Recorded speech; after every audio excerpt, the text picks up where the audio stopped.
The email came at 2:17 a.m. The subject line was only 3 words long. Urgent fraud alert. By the time the sun rose, my entire career was gone. That was the morning I learned my only son had used my name, my license, to steal from my clients. And as I stood in my kitchen, barefoot, holding the phone that wouldn't stop ringing, I realized something. The world doesn't crumble with noise. It crumbles in silence. That betrayal lit a fire in me I never thought I had. My name is Susan Hayes. I used to manage millions. Now, I serve coffee. But before I tell you how I went from boardrooms to aprons, tell me, where are you watching from tonight? I want to know how far stories like mine travel, how many of us have been broken by our own blood and still stood back up. I was 58 when everything fell apart. For 33 years, I worked as a certified financial planner. My clients trusted me with their futures, college funds, retirement plans, family inheritance. I built my reputation one late night, one honest conversation, one careful decision at a time. People used to say, if Susan says it's safe, it's safe. Then my son, Darren, decided that wasn't fast enough. He was 28, bright, handsome, and restless, always chasing something shinier. When he told me he wanted to follow in my footsteps, I thought it was pride. Turns out, it was greed. He forged my signature on a series of investment forms, high-risk, get-rich-quick schemes masked as family-approved opportunities. When the deals collapsed, the clients didn't see his name. They saw mine. By the time the investigators came, Darren had vanished. My office door was sealed, my accounts frozen. Every headline spelled it the same way. Trusted advisor Susan Hayes under investigation. I still remember walking into the firm that morning. The receptionist who'd worked with me for 12 years couldn't even meet my eyes. In the conference room, my boss sat with his hands folded. "Susan, we have to let you go. It's policy." I wanted to explain. I wanted to scream. But all I could do was nod. That's the thing about disgrace. It doesn't shout. It whispers in rooms you built. 2 weeks later, I sat alone in my kitchen, surrounded by unopened mail. My phone buzzed with messages from reporters, from friends who didn't know what to say, from clients who wanted refunds. And then a voicemail from Darren. "Mom, I didn't mean for it to get this bad. I can fix it. Please don't hate me." His voice cracked at the end, the way it did when he was a child. I deleted it before it finished. That night, I poured myself a glass of cheap wine, the first drink I'd had in years, and stared at my reflection in the window. I didn't recognize the woman staring back. The power suit was gone, the confidence gone. But beneath the exhaustion, there was something else, a quiet defiance. I thought about the people who used to shake my hand and call me ma'am, about the clients who'd cried tears of gratitude when I helped them save their homes, about the years I'd spent earning integrity 1 decimal point at a time. They took my reputation, yes, but not my worth. And I decided, right there in that dimly lit kitchen, that I would survive this. Within a month, I sold my house. Packed everything I owned into the trunk of a silver sedan that smelled like old leather and peppermint gum. I left town before dawn, driving east until the city skyline disappeared in the rearview mirror. I didn't know where I was going, only that I needed a place where no one knew the name Susan Hayes. Somewhere quiet. Somewhere I could rebuild without the weight of every headline pressing against my spine. When I stopped for gas 3 hours later, a billboard caught my eye. "Now hiring Maple Diner, all shifts." I laughed out loud. It felt like life was daring me, a woman who once managed portfolios worth millions, to start again at minimum wage. I took the dare. The smell of coffee and frying bacon filled the air as I walked in. The manager, a tired man named Paul, looked me up and down and said, "You ever wait tables before?" I smiled faintly. Not officially. He shrugged. "You got 2 hands and patience? That's enough." That's how it began my second life, wearing an apron instead of a blazer. And though I didn't know it then, the same sharp mind that once built empires would soon save one. The first thing I learned at Maple Diner was that dignity doesn't come with a uniform. The second thing I learned was that coffee burns worse when your pride's already blistered. Has it?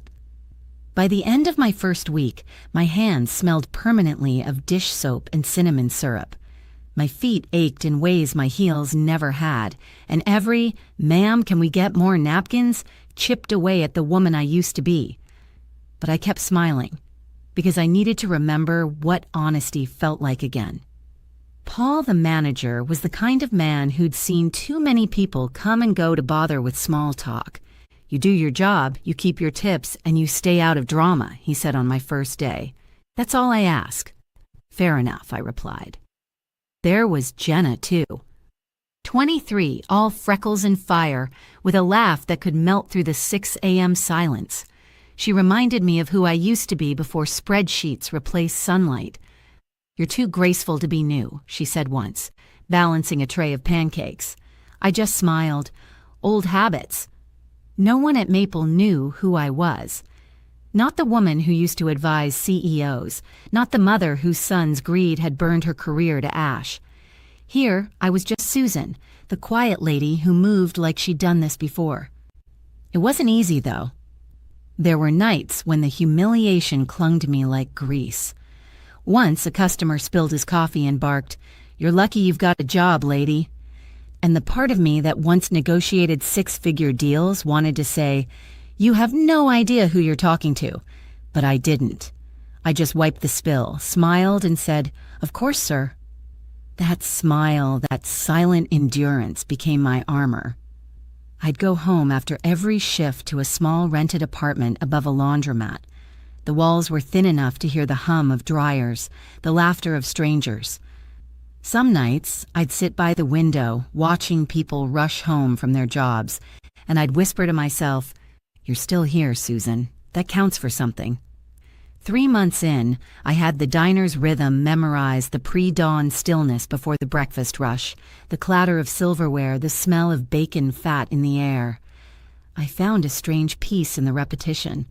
Serving food didn't make me small. Dishwashing didn't erase my past. If anything, it stripped away everything false and left only what was real. And slowly the staff began to notice. When the register jammed, I fixed it. When a supplier tried to shortchange Paul, I spotted it in the invoice before he did. One night, when Jenna cried because her paycheck was short, I showed her how to read the breakdown. "Where'd you learn all that?" she asked. "Just experience," I said, and changed the subject. But beneath the calm surface, something still twisted inside me, a restless ache. Every time I passed by a newspaper stand and saw financial headlines, my chest tightened. It wasn't envy. It was grief, the kind that doesn't fade, just quiets down until something reminds it to breathe again. Then one evening, something did. A group of businessmen walked in loud, confident, the kind who think the world tilts to their laughter. They ordered top-shelf whiskey and prime rib like they were signing a declaration of dominance. One of them, tall and silver-haired, spread a stack of papers across the booth. I didn't mean to look, but the charts caught my eye. The numbers were familiar. The mistakes. Obvious. I froze for a moment, tray in hand, watching him scribble notes that screamed disaster to anyone who'd ever managed risk projections.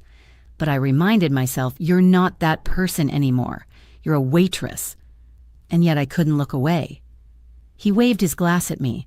"Another round, sweetheart, and hurry it up, will you?" His tone was sharp enough to draw blood. I nodded, hiding the flicker of something old, that quiet, calculating instinct that had built empires once upon a time.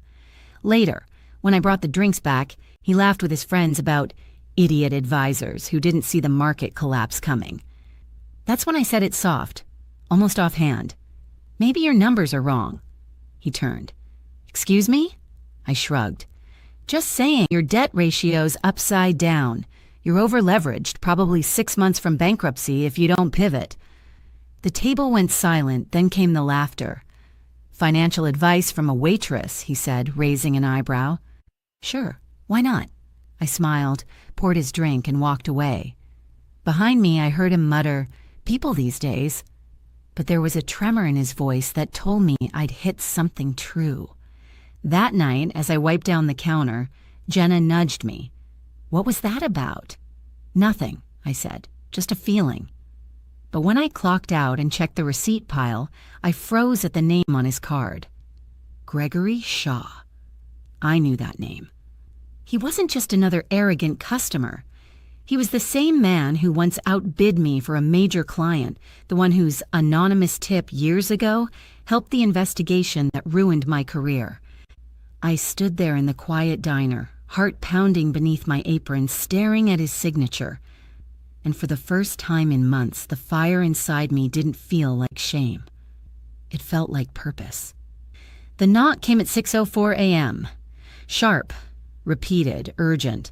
At first I thought it was a mistake, maybe the landlord or a delivery gone wrong. But when I looked through the peephole and saw him standing there, expensive coat, tie half undone, eyes wild, I almost laughed. Gregory Shaw. The same man who mocked me 12 hours earlier over whiskey and steak. Now, he looked like he hadn't slept in years. "Miss Keaton," he said the moment I opened the door, voice hoarse, "I need to talk to you." I didn't answer. I just stared. The hallway smelled of detergent and morning dust. Downstairs, someone's radio hummed faintly. "How did you find me?" I asked finally. "Your coworker, Jenna, she said you lived nearby." He hesitated, then added quickly, "I didn't tell her why." Of course he didn't. He ran a trembling hand through his hair. "You were right. About last night, about everything." I leaned against the door frame. "You'll have to be more specific. I say a lot of things." "Don't do that," he snapped. "Don't play games. You told me my company was 6 months from bankruptcy. You were wrong." He swallowed hard. "It's closer to 6 days."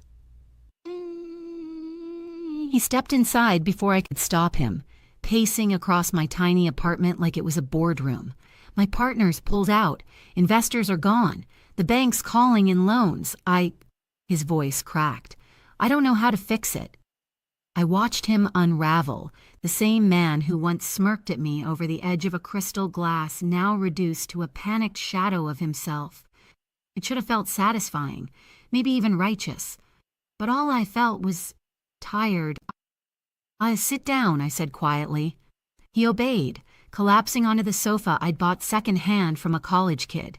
He looked absurdly out of place, $1,000 shoes on a $40 rug. "Why come to me?" I asked. "Because you knew," he said, staring at his hands.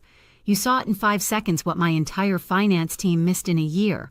I did some digging last night. You're not some waitress. You're Susan Hayes, the Susan Hayes. You trained half the people I've hired in the last decade." The name hit like a slap. I hadn't heard it spoken aloud in months. And?" I said, forcing calm. "I need you," he admitted. "I'll pay you triple your old salary. Just help me, please." I laughed a dry, bitter sound. "You mocked me in front of your friends. You didn't see a woman, you saw a waitress. Why should I help you?" His jaw tightened. "Because if I go down, hundreds of employees lose their jobs. Families, savings, everything." There it was, the leverage, the plea wrapped in morality. I crossed my arms. "I don't work for men who insult me." He looked up, eyes desperate. "I can fix your record." That made me pause. "What did you say?" "I still have connections at the state board. If you help me stabilize my company, I can talk to them, clear your name. You deserve that much." For a moment the room was silent, except for the faint hum of the fridge. I saw flashes: the investigation room, the headlines, the empty office, the humiliation, the way people turned their backs when I walked by. He must have seen something shift in my face because he leaned forward. "Please, Susan, I can't do this without you." I studied him. Once we'd competed for the same high-value clients. He'd won through charm and aggression. I'd relied on trust and precision. I I remembered the smug smile he wore at a conference years ago when he told me, "Nice women don't win big." And now here he was, begging on my couch. Maybe it was fate. Maybe it was irony.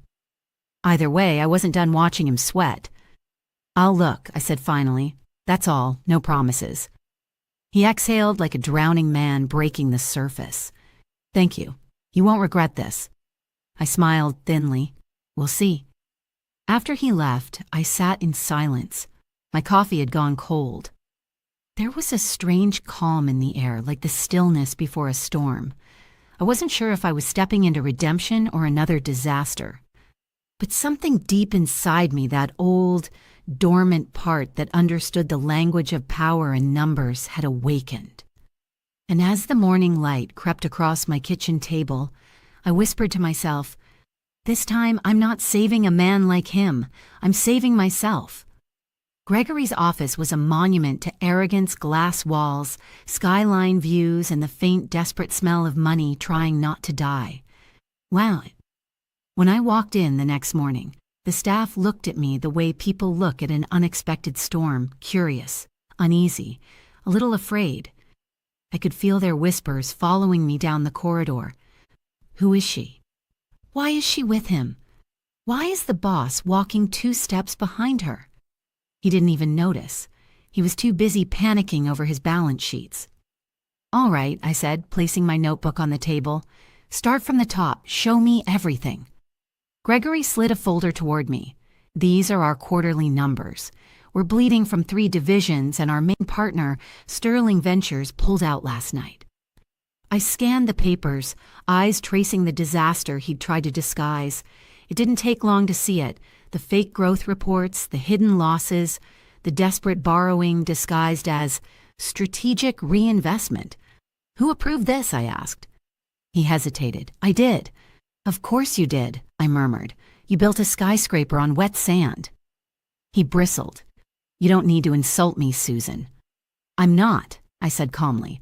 "I'm describing the landscape. You hired men who only tell you what you want to hear, and now the ground's giving way." He fell silent. "Here's what we're going to do," I continued. "You'll call your legal team, your CFO, and your PR head. Tell them there's a new consultant me and that you'll do exactly what I say, or you'll lose everything." His brow furrowed. "You're asking me to surrender my company." "No," I said, leaning forward. "I'm asking you to let me save it. There's a difference." By noon, the meeting room was full. The air buzzed with tension, a mix of skepticism and fear. A young executive whispered to another, "That's the ex-advisor who got blacklisted years ago." I heard it. I let it hang. Sometimes, letting people underestimate you is the best way to control them. I stood, clicked the projector, and began dissecting their downfall line by line. "You've been paying for fake stability," I said, pacing slowly. "Diversification is a joke. Your liquidity buffer is 2 weeks deep.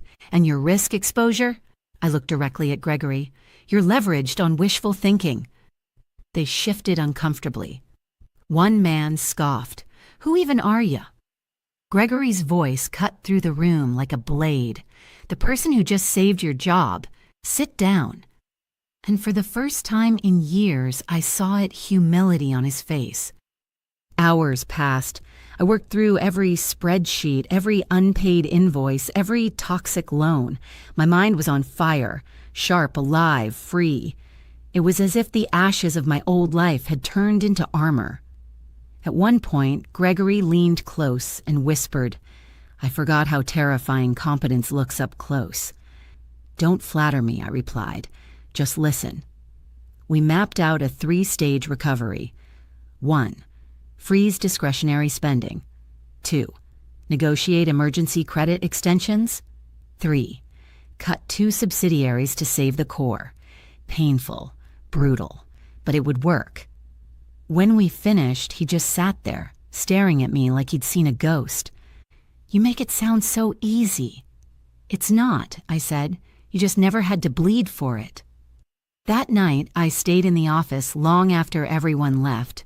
The city lights shimmered against the windows, hundreds of lives moving, unaware of the quiet resurrection happening on the 34th floor.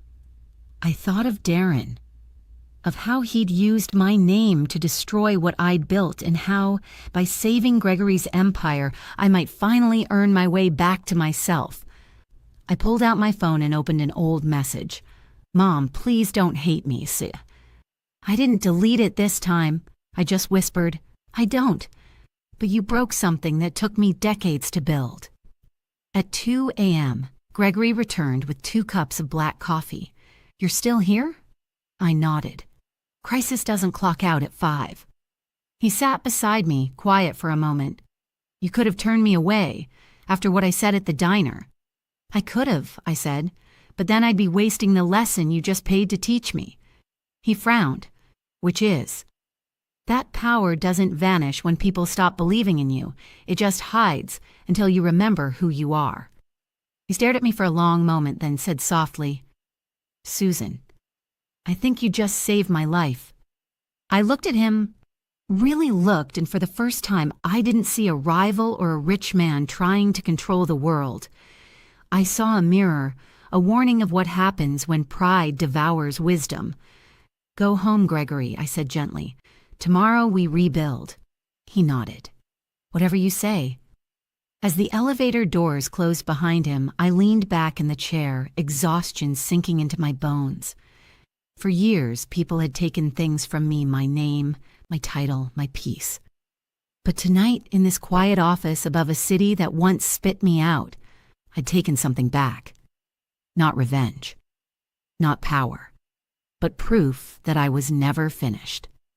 The next morning, the office buzzed with the kind of nervous energy that fills a room when people realize someone else is now holding the reins. That someone was me. Gregory showed up looking different, not in clothes, but in posture. He no longer strutted. He followed.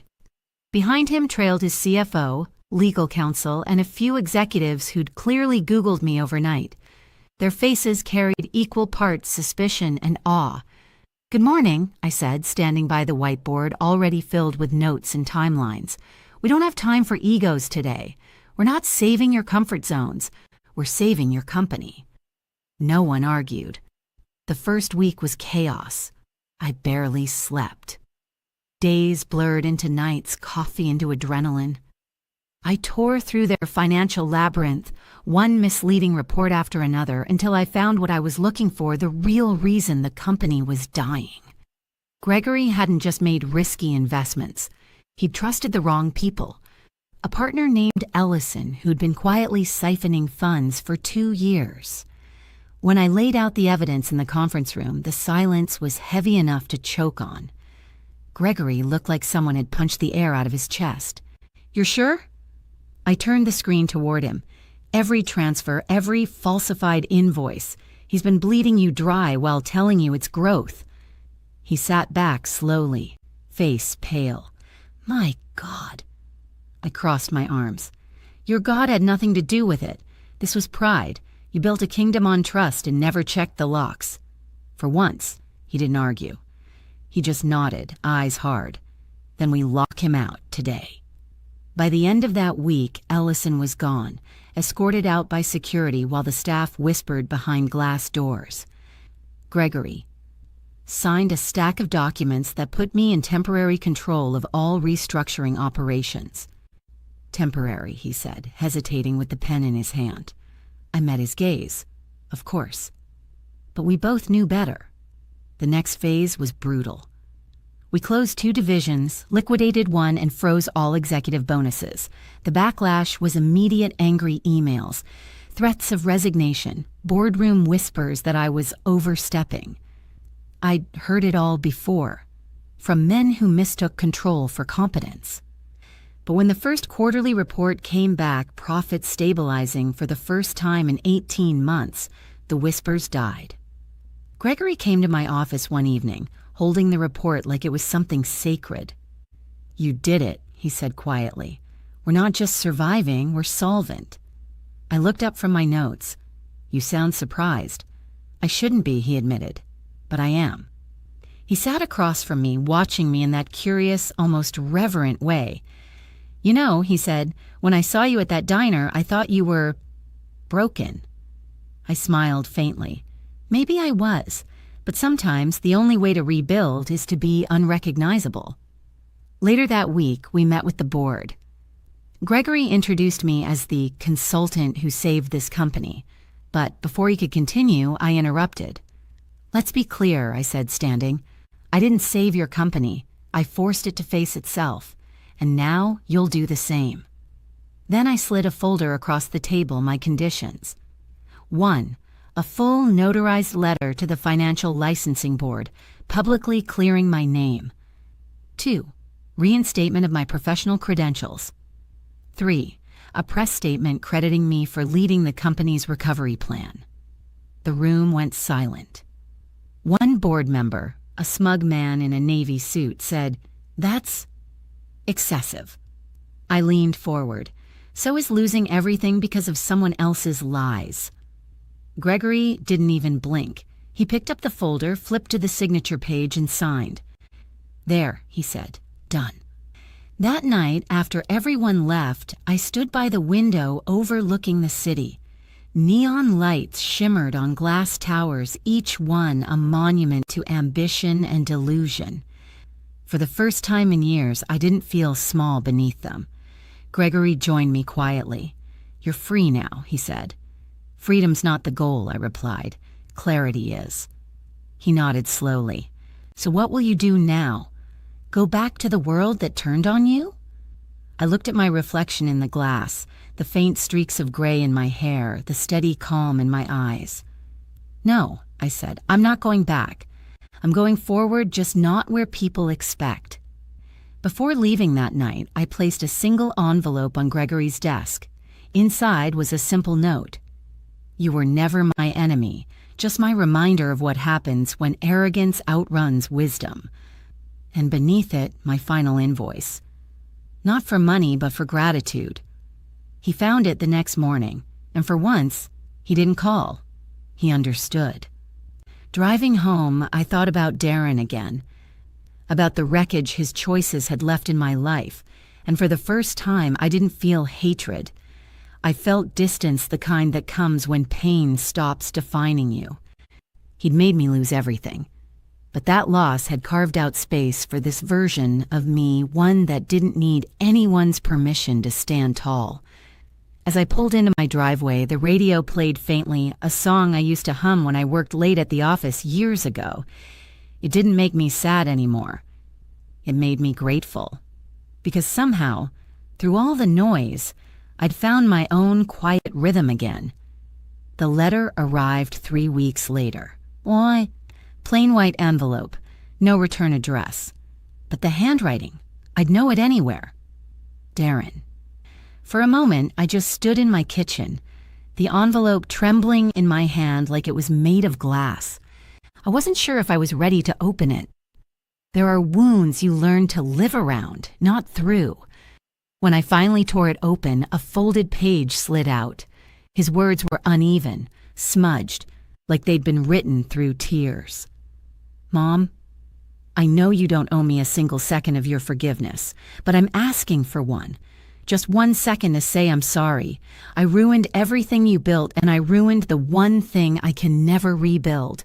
Your trust. I don't expect you to visit, but I want you to know I've changed. I'm working at a halfway home now, teaching finance basics to people like me, people who thought shortcuts were strength. You were right all along. Real wealth is what you keep when everything else is gone." Darren. I sat down. I didn't cry. I just breathed. Because for the first time in years, my son's words didn't sound like excuses. They sounded like truth. The next morning, I drove to the address printed at the bottom of the page. It was a small community center on the edge of town. Peeling paint, worn benches, a hand-painted sign that read, "Second Chances Matter." Inside, a group of men and women sat in a circle, notebooks open. And there he was, my son. His hair was shorter now, streaked with worry and regret. When he saw me in the doorway, his pen froze mid-sentence. For a long moment, neither of us moved. Then he whispered, "Mom." I nodded. "Finish your lesson." He smiled faintly, timid, disbelieving, and turned back to his group. I listened quietly as he explained how debt traps work, how easy it is to lose everything when greed disguises itself as ambition. His voice shook, but his words carried weight. Real weight. When the class ended, he walked toward me slowly, like someone approaching a ghost. "I didn't think you'd come," he said. "I didn't either," I admitted. "But sometimes the story deserves an ending." He looked down. "Do you hate me?" I shook my head. "No, I hated what you did. That's different." Tears filled his eyes. "I thought I was helping you. I wanted to prove I could make money faster. You spent your life saving other people's futures. I wanted to show you I could save ours." I exhaled softly. "And instead, you burned it down." He nodded. "I know." There was a long pause, the kind that stretches time thin enough to see through it. Finally, I reached out, resting a hand on his shoulder. "You're fixing other people's mistakes now. Maybe that's how you start fixing your own." He covered my hand with his, trembling. "Does this mean we're okay?" I smiled. "No, but it means we could be." That night, I went home lighter. The apartment felt different, not bigger, just enough. I poured myself tea and opened my laptop. My inbox was full of messages, articles, invitations. Gregory had kept his word. A public statement now lived online. Former advisor Susan Hayes has been reinstated and recognized for her leadership in restoring Shaw Financial's integrity. Her expertise saved not just a company, but its conscience. It wasn't redemption I wanted, it was acknowledgement. And seeing it in print felt like standing in sunlight after years of fog. Over the next few weeks, calls started coming in. Old colleagues, former clients. "Susan, we heard. Come back. We'd love to have you. We always knew you weren't guilty." I listened politely, smiled where appropriate, and declined every offer. Because I realized something sitting behind that diner counter every night. I didn't miss the money. I missed meaning. A month later, I stopped by the Maple Diner again. Paul looked up from the register, eyes wide. "Susan, you're alive." "Barely," I laughed. He handed me a coffee and said, "Word is you saved a company worth millions." "Just cleaned up a mess," I replied. He nodded. "You always did that better than most." I slipped my apron back on, not as an employee this time, but as a guest helping during a rush hour. The smell of coffee, the clatter of cups, the soft hum of human life in motion. This was the sound of peace. When I left, Jenna hugged me tight. "You could be out there consulting, living fancy again." I smiled. "Maybe, but I like knowing I can afford peace now, and I don't mean with money." Outside, the wind was cool and steady. I looked up at the city skyline and thought about all the versions of myself I'd buried. The advisor, the mother, the woman who lost everything. They'd all survived to build this one, calm, grounded, free. Later that night, I wrote Darren back. "You asked if we're okay. We're getting there. Keep teaching, keep choosing the slow, honest path. And if you ever doubt yourself, remember I fell too, but I stood up again. You can too. Love, Mom." Some mornings still start before the sun. I wake to the smell of coffee, the sound of the city breathing through thin curtains, and the quiet hum of a life rebuilt from ashes. There's no rush now, no headlines to chase, no board meetings to impress. Just peace. Hard-earned, steady, and mine. I still work at the diner sometimes, not because I have to, but because I want to. It grounds me, the rhythm, the small talk, the smiles from strangers who'll never know my past. It reminds me that value isn't measured in zeros. It's measured in presence.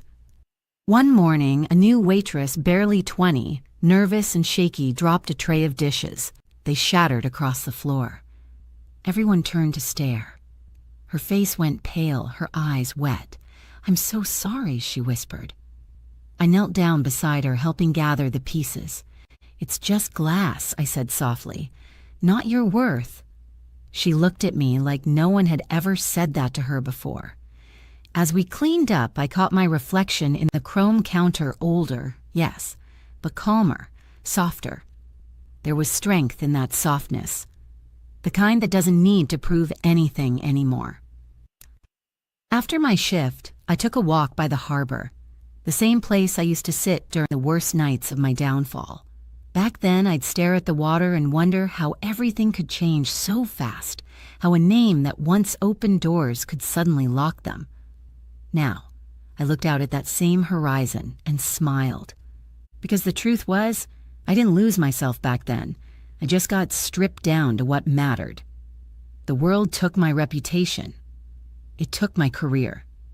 It even tried to take my dignity, but it never took my mind. And that mind, patient, precise, relentless, was what rebuilt me. A few months later, I got a letter from Gregory Shaw.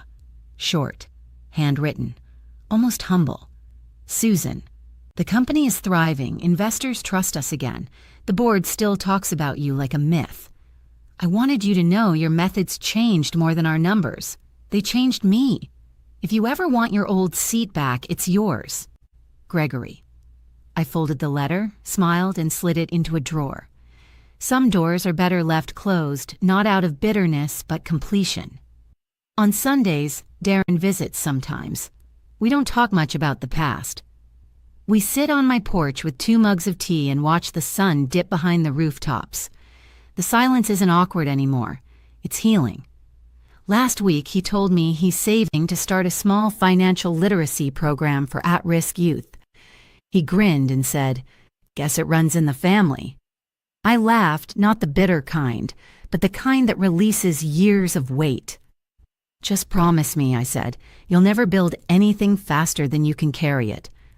He nodded, eyes soft. I learned from the best. Sometimes I still get recognized, rarely, but it happens. A former client will stop me mid-order, eyes wide. "Susan Hayes, it is you!" They expect embarrassment, but I just smile. "Yes, can I get you a refill?" They never quite know how to respond, and that's okay, because I do. I'm not ashamed of the journey anymore. The shame belonged to the lie, not the survival. On quiet nights, I light a single candle and write in a small leather notebook, lessons I wish I'd known sooner. Pride can disguise it itself as love. Success without peace is just noise. And forgiveness doesn't mean forgetting, it means freeing your hands to build something new. A few days ago, a man at table 7, a kind-faced stranger in his 60s, looked up as I set his coffee down and said, "You have such calm about you. You must have lived a good life." I smiled. "I've lived a real one." He nodded thoughtfully. "That's rarer." As I walked away, I thought about how far I'd come from scandal to silence, from ruin to resolve. And for the first time, I realized I didn't need redemption anymore, because peace was the redemption. The night ends, the lights dim, and the diner quiets to a hum. Outside, the city glows steady, alive. I hang up my apron, look out the window, and whisper to myself, "They took my name, my pride, my past, but not my mind." And that was all I ever needed to rebuild.